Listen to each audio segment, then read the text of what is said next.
અમદાવાદ જિલ્લાના માંડલ તાલુકામાં ભારે વરસાદ બાદ અનેક ગામોમાં જળબંબાકારની સ્થિતિ સર્જાઈ છે। વિઠલાપુર હાઈવે ઉપર આવેલા કરશનપુરા, રીબડી, એંડલા, માનપુરા, ઓડકી અને ઉકરડી સહિતના ગામોમાં પાણી ભરાતા જનજીવન અસ્તવ્યસ્ત બન્યું છે। કરશનપુરા ગામમાં છેલ્લા 2 દિવસથી ગ્રામજનોની અવરજવર માટે તંત્ર દ્વારા ટ્રેક્ટરની વ્યવસ્થા કરવામાં આવી છે, જ્યારે નીચાણવાળા વિસ્તારોમાંથી લોકોનું રેસ્ક્યુ પણ કરાયું છે। પાણીના નિકાલ માટે વિઠલાપુર હાઈવે પર જેસીબીની મદદથી ડિવાઈડરો તોડીને રાહત કામગીરી હાથ ધરવામાં આવી રહી છે।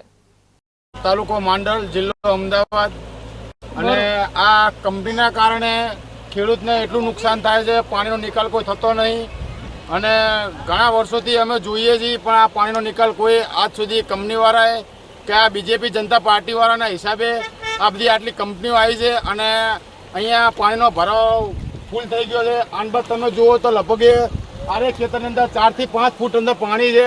આટલું પાણી તો મેં મારી 32 વર્ષની ઉંમરની અંદર મેં જોયું નથી આટલું પાણી। બરોબર, આ પાણી કેટલા દિવસથી ભરાયું છે? પાણી ભરાયા પછી અહીંથી તમે જઈ શકો એટલા બાજુ કે કેવી પરિસ્થિતિ? આન બાજુ એટલા બાજુ જવા માટે પરિસ્થિતિ થોડીક બહુ ગંભીર પરિસ્થિતિ છે। તે હાલની પોઝિશન પ્રમાણે છેલ્લા 4 દિવસથી આનું આટલું પાણી જાય છે। પાણીનો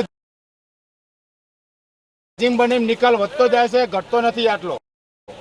તમે પાણી ભરાયા પછી મામલતદાર કે તાલુકા પંચાયત વહીવટી તંત્રમાં આની જાણ કરી ખરા? અમે જાણ કરી છે પણ હજુ કોઈ તંત્ર કે આવ્યું નથી અહીંયા।